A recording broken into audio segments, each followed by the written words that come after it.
Real thoughts. All right, so this episode is the first installment of color therapy, and I've really been looking forward to this. The first color we're doing is blue, and it's a primary color. It's one of the most popular, favorite colors globally, which I didn't know, but that's like pretty interesting. It's a lot of people's favorite color. But I learned a lot of really interesting things about blue. Like, for example, this blew my mind. I didn't know that human beings only recently came to have a term for blue and like to recognize it as a separate color. So like one of the last colors to ever be like for us to even develop a language for is blue. It was the last one, which is really interesting. Yeah, for a long time, like if you look at like old texts and things like that, it's never mentioned. And the first people to develop a word for the color are actually Egyptians. Of course. And they were the only culture that could produce a blue dye. And so like when people describe things that are typically blue as we know them, like they use such a different language to talk about them. So it's not that they didn't perceive it, but there wasn't the word for it. And you know, if you think about it, in nature, blue doesn't appear very often. There aren't many blue animals. There are blue birds, but if you take, for example, the blue jay, it's actually just that the light appears blue through our eyes, but it's actually not the case. The blue jay is actually black. It's like such an interesting thing. I was really just reading about it. Wait. So I'm blown. Like, what? Yeah, it's crazy. Like blue is a very it's been a very elusive color, and just the concept of it has been like mind-boggling for like centuries. And so I wanted to open saying that because I thought that was really interesting, and because it's like one of the last colors that we developed language for, and one of the last colors that we recognize universally, its meanings are often contradictory, and culturally there are so many different metaphorical explanations for the color blue. So how it manifests in cinema is so interesting because there's so much variety in how it's used. Wow. Yeah. I'm wondering, but I'm so blown. That's so crazy. And I'm wondering, like, where they finally figured that term out, or to call it blue, and like, how the whole psychology of like certain like advertisements and logos that are purposely blue for a certain psychological reason for someone to be attracted to. And I'm like you're saying, the timeline between it even having that description of the color blue, and then like the timeline between like when people were actually finding out how blue works in society. That's really interesting because it's such a new, I guess it's such a new word technically. Yeah. And I mean, to branch off of what you're saying about like, you know, why is blue used for certain logos, or like, for example, I think I read it was like 43 countries use blue in their flag. It's a very popular, the usage of blue is very like common just in general for symbolism. And I just wanted to read off some of the basic like general meanings that people attach to blue. So they attach spirituality, tranquility, serenity, intuition, water, ocean, lakes, sky, to soothe illnesses, enhance wisdom and intellect. It's attached to religion, artistic expression. It's believed to enhance willpower. It represents security. In Western culture, a lot of the time it represents masculinity, technology, belonging, astral projection, coolness. In some cultures, the throat chakra, and protection. So those are just some of the meanings that people attach to blue. just in general. And I think if you think about a lot of the images you've seen that make use of that color, you'd probably be like, oh yeah, totally. Yeah, I feel like that's something I almost, didn't need to tell anyone. Most people, I think, subconsciously make those connections to blue because it's cultural. Yeah. But Oh. one more fun fact, and then, it can get into, I thought this one would be interesting to share, just given the times. So I'm just going to read an excerpt from an article really quick. Yeah, man. Oh my gosh. Thank you so much for this beautiful knowledge. No problem at all. So it's my pleasure. So, have you ever been looking up at the sky on a sunny day and noticed little specks drifting and wiggling and zipping around in your vision? Good.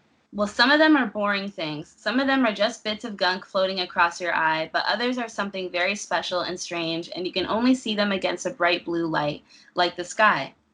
So next time it's sunny, look up and see if you can see tiny bright white dots. When you first spot them, they look like sparks or pinpricks, and then, as you watch for longer, you realize that each spark lives for about a second, and then it wiggles along a little curvy path in the second, and in that second, it pops out of existence. Now, each one of those dots is an individual white blood cell moving through the veins in your eye, and it's moving through the back of your eye.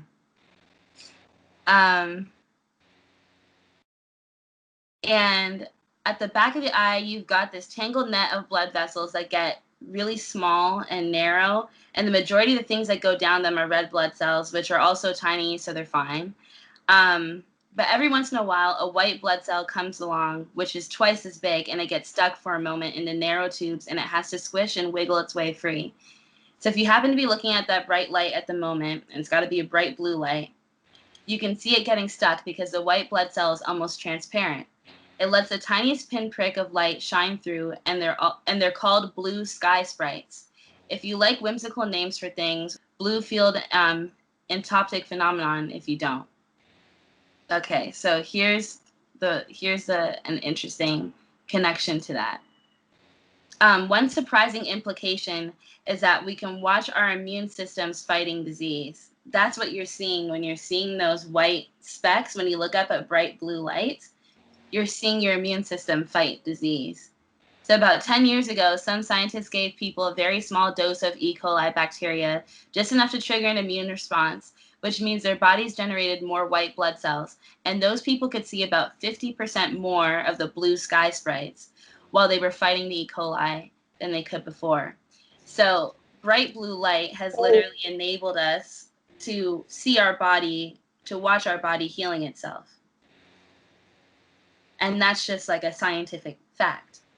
And then, there's that connection, that metaphorical, or, some people consider it pseudoscience, but the idea that blue soothes illness. But oh shit. I wanted to share that because we're dealing with a time where, we're living in a time of like, a lot of people are suffering with illness.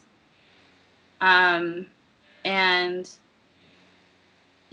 I just wanted to give gratitude to the color blue and its healing properties, and it's a holy color, and maybe we should channel some of its energy right now and kind of spread that healing energy around the world as we go through this pandemic. And so cheers to the healing that blue brings, and I hope we can all use a bit of it right now. Clink, clink. My glass almost looks like blue. Yeah, thank you so much for that. Oh man. Wow, that is absolutely gorgeous information and gorgeous, like, it definitely makes you want to take a break and take a few moments of silence for sure, just to really appreciate like life and how our bodies work and were created and made, and how how we as humans today have evolved to this point, and what that has given to us that's positive, in terms of our bodies and healing. Like, Yeah. that's really powerful. That's really, really powerful information, and it's just absolutely mind blowing to even know that that's a fact that happens, and you can the color blue. You could just really like, that's just sick. Like, that's just really absolutely incredible. Super sick. And like, its ability to reflect what's going on the inside outward, maybe we'll find um, some of that thematically through these samples that we bring up today. So without further ado, okay, all right. So the first example I wanted to bring up was Philadelphia, which was released in 1993. And if you haven't seen it, it's an incredible film with a really important message. And the leading co-stars are Tom Hanks and Denzel Washington. Both gave powerhouse performances. It's a must-see. So I love the use of blue here because this is the first example I want to use and how blue is meant to symbolize spiritual realization. And so the scene where we see the blue used is basically the scene where Tom Hanks, if you're not familiar with the plot, um, he was a lawyer and he was gay and he came down with AIDS. And Denzel Washington, who's a homophobe, but is having to address his own ideologies, is actually representing him in court because Tom Hanks was fired from his job, not because of his inability to do the work, but because they found out he was sick, and they found out he was sick with a gay disease. And I say gay disease, as in I'm making a point. Obviously, almost AIDS is not a gay disease, right? But that's the attitude towards the illness of the time. So anyways, there's this scene, right, where they're at Tom Hanks' place and they're supposed to be discussing business, and Tom Hanks kind of goes into his character kind of he's plunged into this deep series of like spiritual thought. And it's kind of like his fevered mind is like reflected outward in like red, like rich light in this scene, right? And so we start with red and we're going to progress into blue. And so throughout the scene, I'm just playing it now and looking at it, but he's got this opera music going and he's got this like beautiful soliloquy where he's basically, it's almost like he's having a moment where he's transcending into like a God consciousness like state. It's passionate, it's heartbreaking. You can feel the pain, but you can also feel just his vivaciousness and love for life. And Denzel's face is kind of like somewhat eclipsed in like shadow as he's watching. And towards the end of the scene, it's like when that whole emotional interlude kind of simmers to a halt, the red is gone with it, and Denzel's character kind of flees out of like the tension. It was just like a knee-jerk reaction, and he flees into the hallway. And once he's in the hallway, everything kind of cools down into this bluish, whitish light that takes up the entire space once he's left the room. And though he thought if he left, Tom Hanks' episode and he left the red, he thought he could kind of escape into a place of comfort, but he's escaped into the blue, into the unknown, and he's kind of beginning his spiritual realization. Just about, his shallow perspective on other human beings, and on life and what he's just been exposed to, and his mind is kind of expanding, and his capacity for empathy is expanding. And and it's just this moment of overcoming ego. And so that next scene is him in this blue hallway, and then he runs home to hold his baby, and he's in all of this blue and shadow, and in that room, and kind of marinating in what he just experienced. And I thought that was such an amazing progression of color through gaffing, and to kind of illustrate that emotional progression that just happened in the film. And so that's my first and one of my favorite ever examples of or uses of blue on screen. Even just to give some credit here before we move on. So the gaffer on this project was cinematography by Fujimoto. Yes. He did Silence of the Lambs, The Sixth Sense, Star Wars, Devil in a Blue Dress, Beloved. Obviously, an incredible artist. And I'll just shout out some of the people that were in the G&E team now. So, who was doing Grip and Electric? Let's see. Rigging Gaffer, Ken Connors. Best Boy, James C. Walsh. And Best Boy Grip, Ronald Plant. And the electrician was Stephen Latecki. And shout out to all these people. Thank you for making this scene happen. It's a beautiful experience, beautiful use of color. You really honored blue and red. Thank you. So. Thank y'all so much. It's awesome. The road to the city of Aquaviti is protected by a labyrinth, built from crystals and mirrors, which in the sunlight cause terrible blindness. The mirrors reflect each of your betrayals, magnify them, and drive you into madness. Blue walks into the labyrinth. Absolute silence is demanded of all its visitors, so their presence does not disturb the poets who are directing the excavations. Digging can only proceed on the calmest of days, as rain and wind destroy the finds. So, yeah. I guess I could try to continue after that beautiful description that you just given us, Amanda.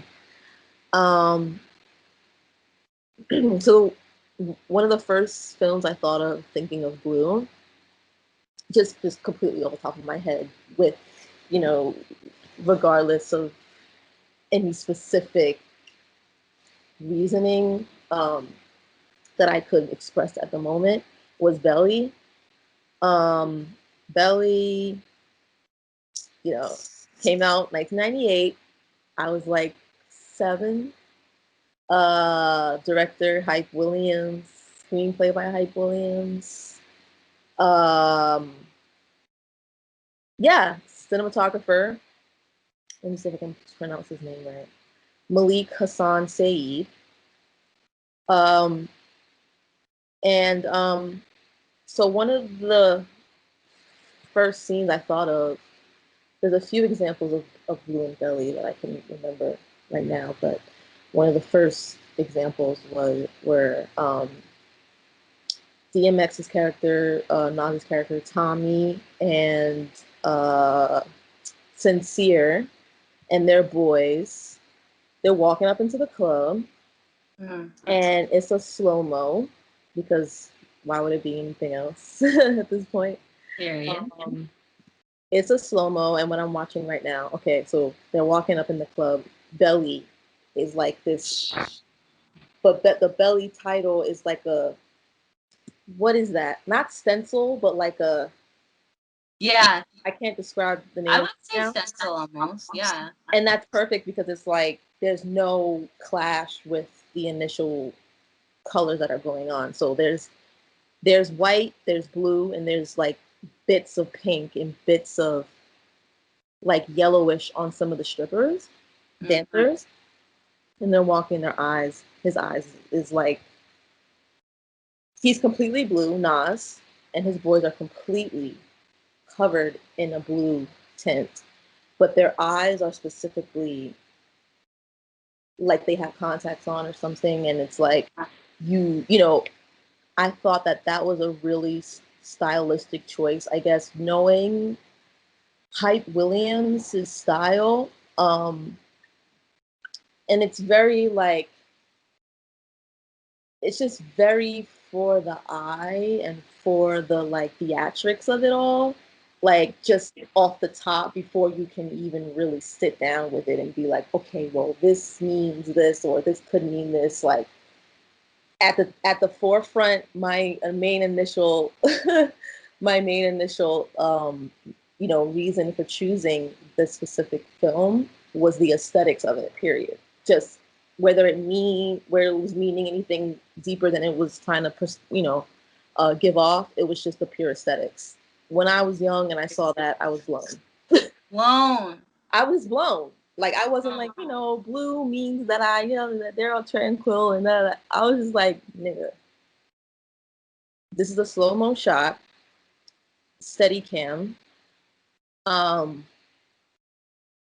You know, when they do cut, it's very important cuts that they're cutting to really make the audience consume the space and the mindset that they're in walking to that club.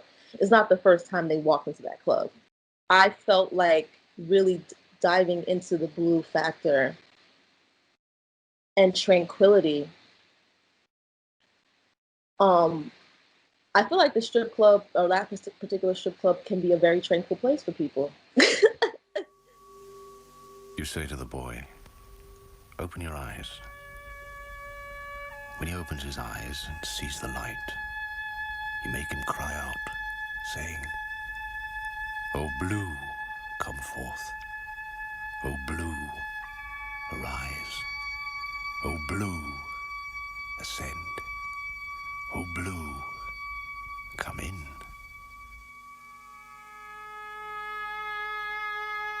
I totally forgot to mention there's another scene with Nas and he's talking to I can't remember the kid's name right now. But I know what you're talking about at the projects. Yeah, and that was completely blue in color in terms of their skin tone, their face, the lighting in the back. It was like actually hard to tell what time of day it was because of the amount of blue. And I thought that was interesting juxtaposition between. I'm not sure if that was the first time we saw blue since the beginning, but if it was, I guess it's like the juxtaposition between that whole club scene and what went down, you know, versus him coming to this kid and talking to him and it being kind of a more emotional moment in terms of their conversation.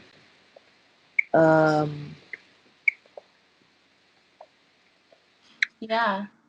I mean, like a lot of the exterior shots, like in New York, it's just this blue color temperature they have going, and like it's funny because like when they start the film out, the shade that they're going with is like a royal blue, and it makes me think of the status that they kind of have in their community and where they are, the power that they hold, and the masculinity that it's supposed to be exuding.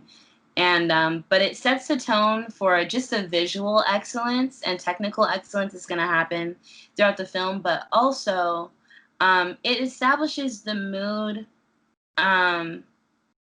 of their world in the sense that while they're in a place that can be you know, it's a tranquil place for many people. The strip club is a place where people come together to have a good time. It's also they're kind of just swallowed in this blue light, and when I think about that conversation that they had with that Nas has with the kid at the projects, like in that blue light again, it's a world you want to get out of, and that Nas's character wanted to get out of. Yeah. It's very like it's all consuming, and it is pretty dark at times. And this is, you know, one classic association that like Western or like American culture specifically has with blue is like depression and sadness and things like that. And I definitely feel like some of that is like just present in the use of the blue, and just considering, you know, I mean, Tommy wants to keep going till the wheels fall off, but Sincere, you know, he's a little bit more reflective about the situation before Tommy is, and he's like, this is not it. Okay, well, segueing from Belly, let me think. Also, just another connection. There we go again with, you know, you've got that royal blue, and then you've got these little spots of warmer color pink that sometimes looks red to me, like that contrasting color combination again. And we're gonna keep seeing it. So Contact. This is another classic. Came out in 1997. Jodie Foster, Matthew McConaughey. Who else? I love this movie. To me, it's one of my favorite sci-fis. Jenna Malone. Yeah, great cast. Great concept. One of like the key sci-fis that kind of talks about spirituality and science in tandem. So really great. Really, really great. I can even read you the synopsis. Dr. Ellie, a radio astronomer, discovers the existence of intelligent aliens through radio signals. She and a group of fellow scientists decipher the instructions that they send to build a machine. So there's been a long lineage of films that kind of have that structure where it's like the aliens send them some, you know, the information to build something to get to the next step of communication or the next step of realization. So this film is just another you can press play if you want. Yeah. This is another example of blue being used to signify spiritual realization.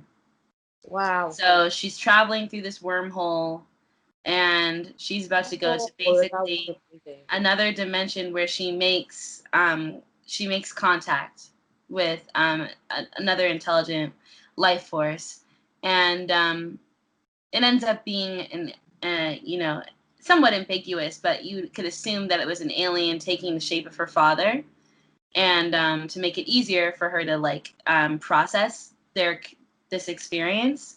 Her father's deceased, and so the film ends up making all sorts of commentary about afterlife and spirituality and our place in the universe, so much. But you've got the wormhole is filled with streaks of blue lighting, kind of flickering on her face, and then when she eventually sees this landscape, it's this super blue space, and you'll see like these little planets or astral bodies out in the galaxy, and some of them are red or warmer colors. But when I watch this, I think of the phrase out of the blue, when somebody says something just happened out of the blue. Yeah. And what they mean is like it happened out of nowhere. It was the unknown, out of the unknown. And that is where she goes. She goes into the unknown, or this experience that she has comes out of the unknown, out of the blue. And just another great use of the color.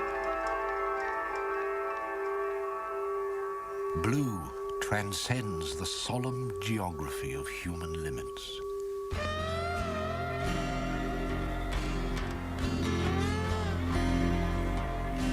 And I totally forgot to mention, just kind of what's going to be underscoring this whole edit and episode, here and there will be sound bites from another film that I won't show because the visual is actually just the color blue. That's it. There's no there's no live action or anything like that. You're literally just looking at a blue screen and listening to kind of like the musings of the sky. It's a film called Blue that came out in 1993. And I'll just read the synopsis. It says, against a plain, unchanging blue screen, a densely interwoven soundtrack of voices, sound effects, and music attempt to convey a portrait of Derek Jarman's experience with AIDS, both literally and allegorically together with an exploration of the meanings associated with the color blue. So,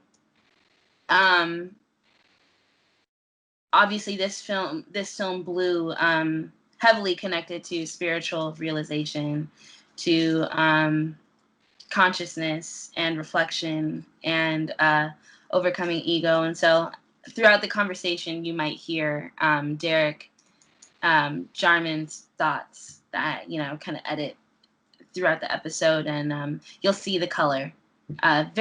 Basically same shade that you see in Belly. Equally important film among the rest. Super unique, and an example of a film that literally just chose to show you blue. And that's it. And it was more than enough. So I had to throw that in there.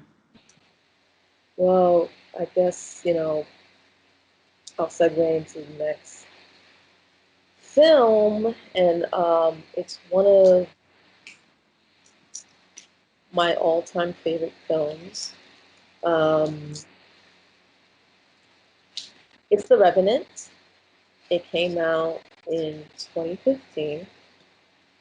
I guess the genre, on Google, it's kind of like considered a Western slash adventure film of sorts, but yeah, it's like a drama adventure. Director Alejandro Gonzalez Inarritu, cinematography Emmanuel Lubezki, and yeah, one of the shots that really stuck with me while watching the film for the first time, anyway, and at all, was Leonardo DiCaprio, his character Hugh Glass, which is also based on a true story as well. And yeah, let me read the synopsis actually as well. While exploring the uncharted wilderness in 1823, frontiersman Hugh Glass sustains life-threatening injuries from a brutal bear attack. When a member of his hunting team kills his young son and leaves him for dead, Glass must utilize his survival skills to find a way back to civilization. Grief-stricken and fueled by vengeance, the legendary fur trapper treks through the snowy terrain to track down the man who betrayed him.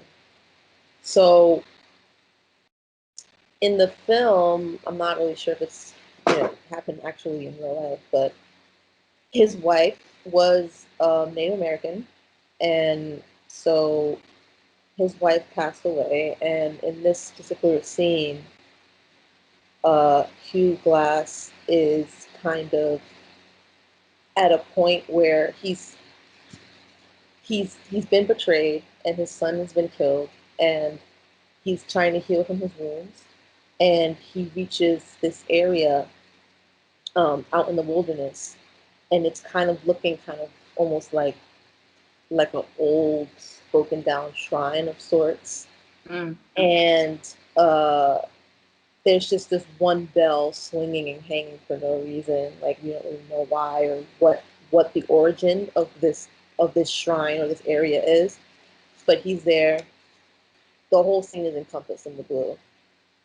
And he's walking into this mysterious area, and he sees his son, and he's obviously hallucinating his son because he's been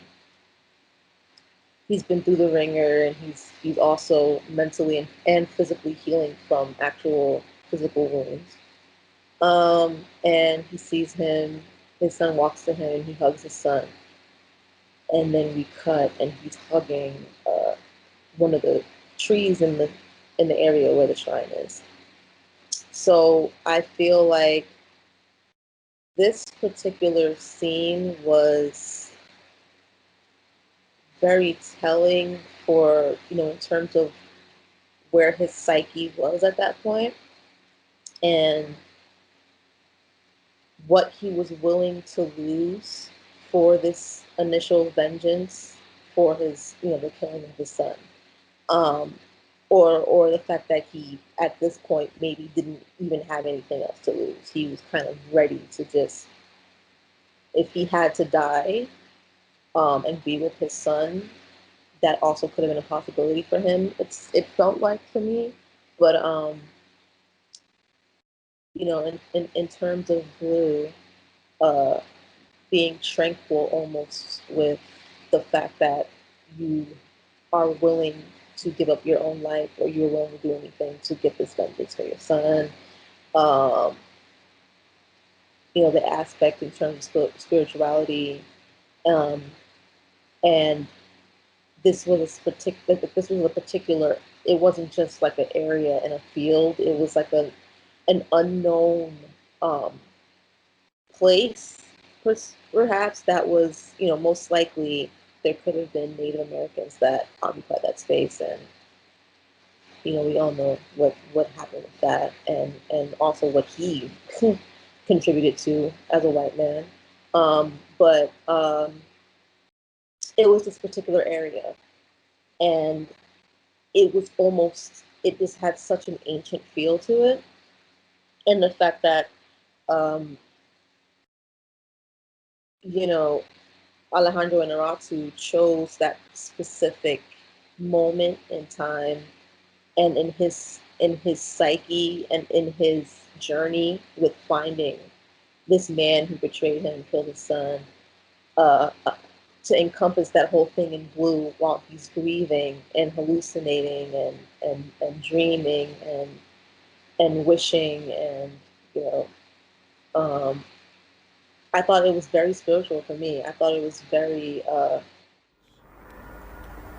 Did they see death with the hellhounds pulling a dark chariot, bruised blue-black, growing dark in the absence of light? Howard turned slowly to stone, petrified day by day, his mind imprisoned in a concrete fortress. Yeah. I mean, like, this is another just great choice because one thing I really appreciate about this movie as well is it's not like there's no blue gel lighting setup, it's a lot of natural light and then just, playing with color temperature, but it's like it's reflecting uh blue light that you would just be seeing naturally occurring just out in the world. And the film kind of transitions to different shades of blue with the sky. And I was thinking about how, blue tends to be a color that makes spaces seem smaller because it absorbs light. Or like the cooler, darker colors tend to absorb all the light and makes spaces feel tighter. And it's interesting how, just spatially, how things change throughout the film, um, because of the different shades of blue that you're kind of like getting on screen. And it's just like this weird, it's like he's in this strange mystical place where it's like he's trapped, but the place keeps contracting, like expanding and shrinking around him. And it's like this, it's like how you were saying, like a highly spiritual just location. And I think the blue, it only adds to that. It only emphasizes that even more. It just it brings so much out of like or it just highlights so much of the location being a character um, on screen. It's kind of just haunting and taunting. Um, yeah, another great choice for blue. awesome. Yeah, thanks so much. Yeah, it is. It is. It really is.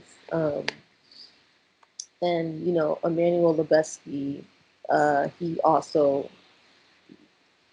another big film in terms of like color temperature and his cinematography, you know, his specific style of cinematography. Adding to that is the film. Let me look it up right now. It was, I mean, Gravity, Children of Men, Birdman, you know, stuff like that. So Yeah. I feel like he works very well with color. He knows how to use, like you said, how to trick the eye in terms of, you know, feeling it might not be natural lighting, but it's extremely natural lighting. Fantastic.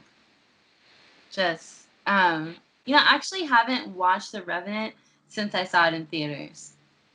Yeah. I would like to, it'd be fun to watch, not comparing, right? But it'd be fun to watch The Grey and The Revenant back to back. Because man versus nature movies are very fun. And, you know, Yeah. one film you've got the bear, the other film you've got these wolves. But I still haven't seen The Gray. it's a fun watch. It's a fun watch. Oh, for sure. And I think that yeah, Liam Neeson, despite his annoying confessions, um, That gave we a didn't great need. performance that we certainly did not need. He gave a great performance. Um, Jesus, man. Oh, okay. Perfect segue if we're talking about confessions, right? So, soul food. That's the next one up. Oh, I love how you said that. Soul food. Let me see. So let me give everybody the specs. Another film that came out in 1997. Stacked cast. You've got Vanessa Williams, Vivica Fox, Nia Long, Michael Beach, Mekhi Phifer, Brandon Hammond. The list goes on and on and on. Great, great film.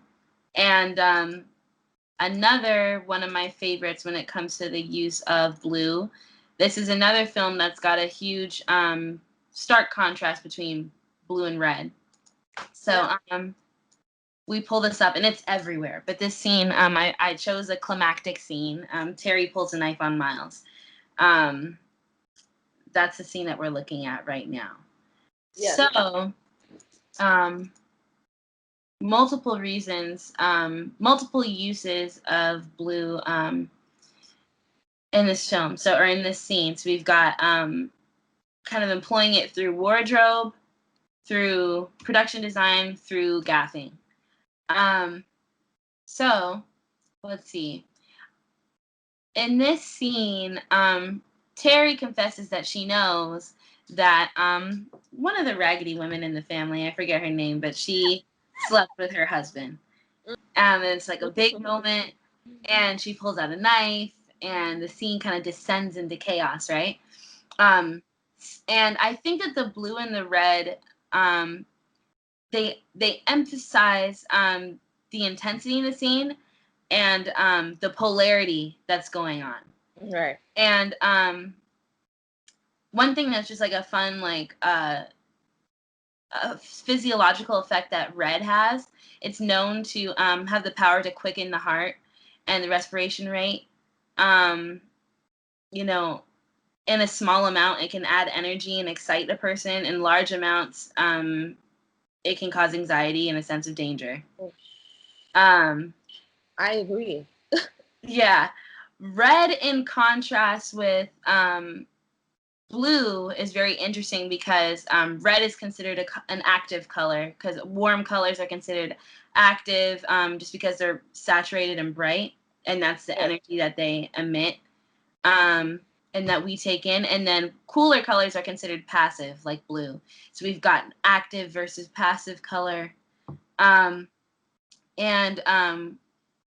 then blue and red are also tied to rationality, blue being the rational, and then red representing irrationality. And so what's interesting in this scene is you've got Vanessa Williams' character, Terry. She's wearing blue. She's a well-paid lawyer that's, you know, the family is constantly mooching and piling on the expectations and responsibility on her, and she's got wearing this light blue that represents status because of her job, and authority because she's working in law. She's representing rational thought, and yet as the scene progresses, she's the one that descends into chaos and kind of embodies the energy of red. So again, with this like polarity and like upside down day type thing that they've got going on in the scene. And Nia Long's purple. I'm wondering what that her purple is giving. Isn't blue and red if you mix them together, does not make purple? I kind of remember learning that in school. I can't remember if she's super neutral. Sure, probably. Right. Yeah, either way, yeah, just juxtaposition between action and passivity. You know, Terry kind of being passive and taking it until she finally explodes into action, into red. So transitioning from blue to red. Another juxtaposition from Philadelphia where we kind of we transition from red to blue. So you see these two colors being set next to each other very often in film when you're trying to convey a sense of chaos. It's just kind of beautifully illustrated through the use of these two colors, but blue plays a very strong role in this scene and in soul food in general. So another great use of it. My next film, the American version of The Ring, came out in 2002. Director Gore Verbinski. So the original film was created, I'm assuming it was in Japan, 1998 in Japan. Director was Hideo Nakata. When I think about blue and I think about, you know, the genre of horror and being frightened, being put off in a way, or trying to escape some sort of, you know, ultimate demise that you might have had, you know, or be having because of what you're going through. And I think of this film. But so the synopsis of this film: a videotape filled with nightmarish images leads to a phone call foretelling the viewer's death in exactly 7 days. Newspaper reporter Rachel Keller is skeptical of the story until 4 teenagers all die mysteriously exactly 1 week after watching just such a tape. Allowing her investigative curiosity to get the better of her, Rachel tracks down the video and watches it. Now she just has 7 days to unravel the mystery. Girl. So that's what I said. I was like, I don't give about reporting. I'll report a cat that ran away yesterday. I'm not reporting no. Are you okay? She said click, and she pressed play, and she was like, yeah. This is why I can't. Yes. I don't understand this. Naomi Watts was Rachel Keller. Oh, she's so perfect for that. It was really good. This was I love that. Her best performances for me. But so yeah, so I guess this might be a spoiler, but so Samara is a little girl who was completely abused and, you know, mentally and physically abandoned by her parents, and was ultimately thrown into a well and drowned. She is the entity, you know, I guess after death, or her initial revenge in the afterlife, seeking revenge for what happened to her, and her I don't want to say ghost, but she is the one causing the deaths, essentially. So what I thought was interesting about the amount of blue in terms of when she is about to kill someone, or just the overall. This whole movie was blue. It was a very underwater, aquatic, whatever, type of light, uh, kind of film that we're looking into this world through. So it's like, I guess, in the nature of how this innocent girl died, um, ultimately in a vat of water that she couldn't escape, and having this blue overlay be kind of uh like a visual, I wouldn't say visual motif of sorts, but like just a kind of theme of how we're gonna see her story through this blue lens, because that's all she kind of did see, and that was her vision was like dark and water ultimately.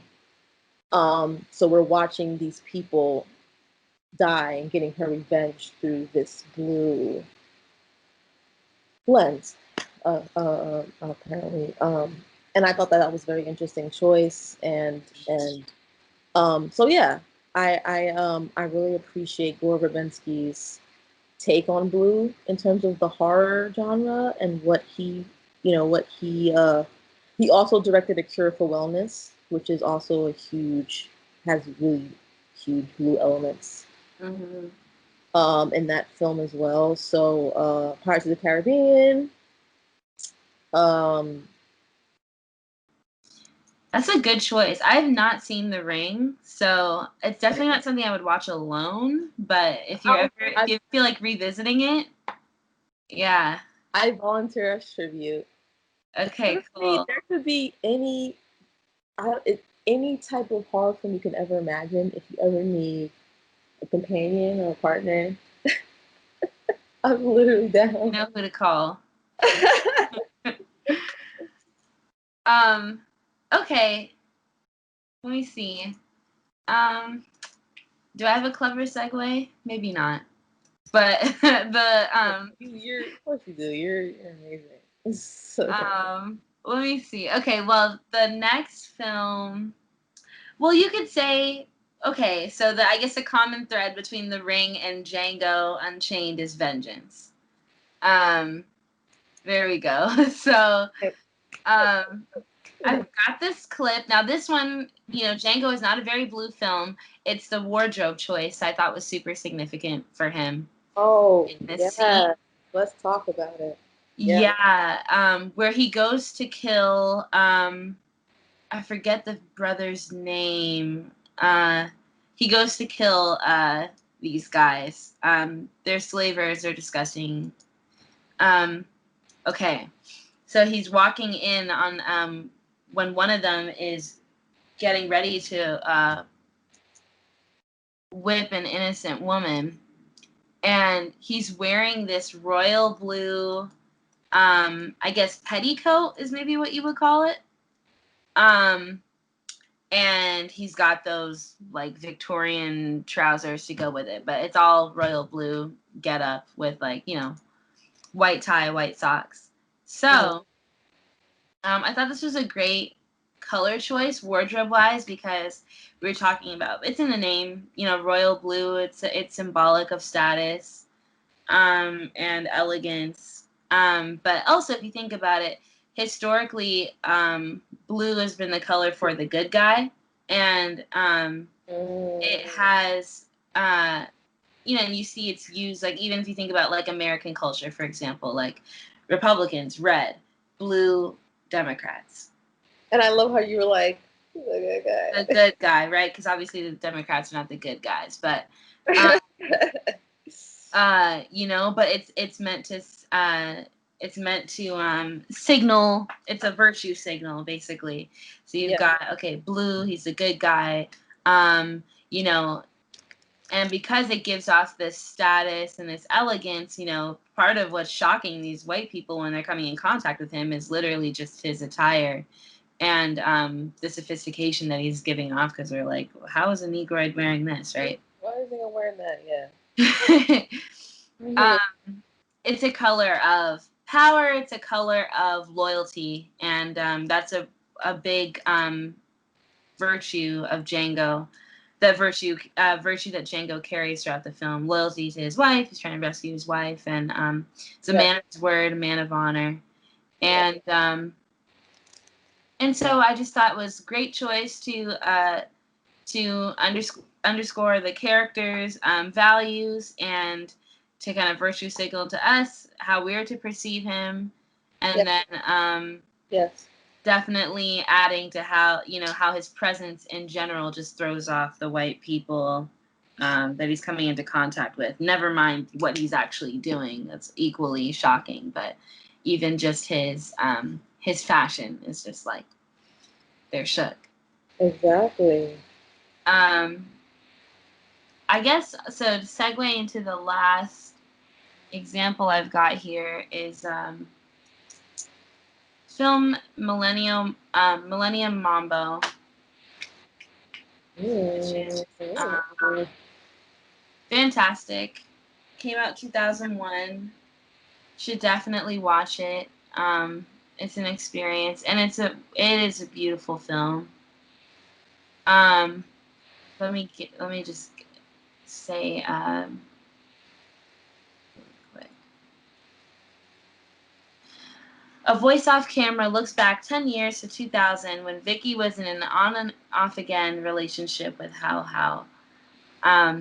Chaotic. Lots of blue though, and so the scene I sent you is the opening shot, and it's this long tracking shot down this tunnel, and Vicky's just smoking and contemplating and walking.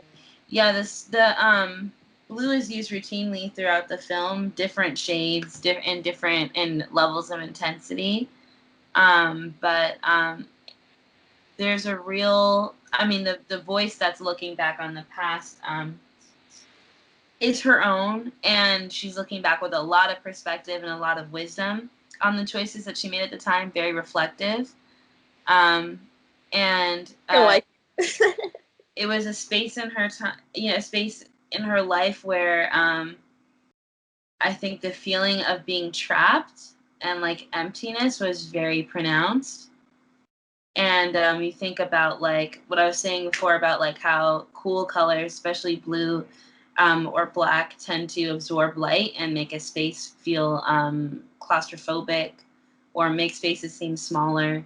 So using that to convey the feeling of being trapped, and if you think about blue again and where we usually see it, but be it the sky or the sea, there are just these like endless expanses that you can't quite make out the beginning or the end of.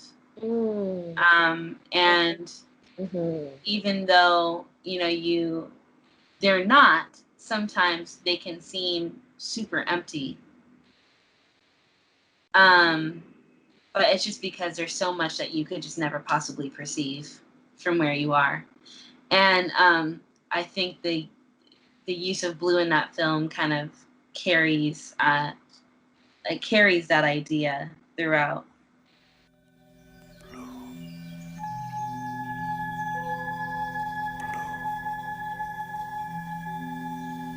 Blue stretches, yawns, and is awake.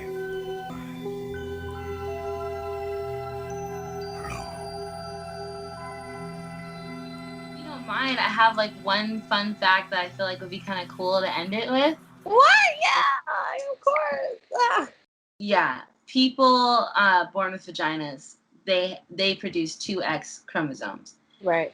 And basically, like, those chromosomes are part of what's responsible for like these color cones that like we have that enable us to see colors, right? And most human beings, like, it all stems from 3, and we're called like trichromats,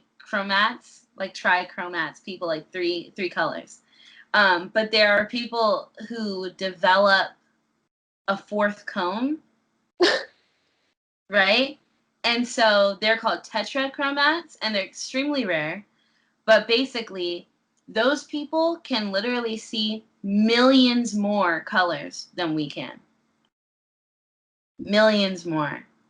And it's difficult because you could be somebody who's a tetrachromat and you might not be awakened to the fact that you can see these colors, because nothing that's created, that we've created, human beings have created for themselves, caters to that muscle, that ability, because we're trichromats in general.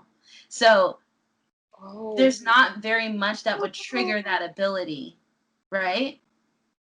But there's people who work in certain jobs, like a florist or something like that, where if they work with color enough, so they found a woman who fits this description, or she can see millions more colors. Like we can't even imagine like the level of like she can see so many more. Yeah, and I was like, wow, what a crazy what a crazy experience. Like people are out here just living different. People with vaginas who have been born with vaginas. Like, period. That's crazy. Like, period. But yeah. Whoa. That's insanity. That is so. But imagine if these people decided to be filmmakers. I know, right?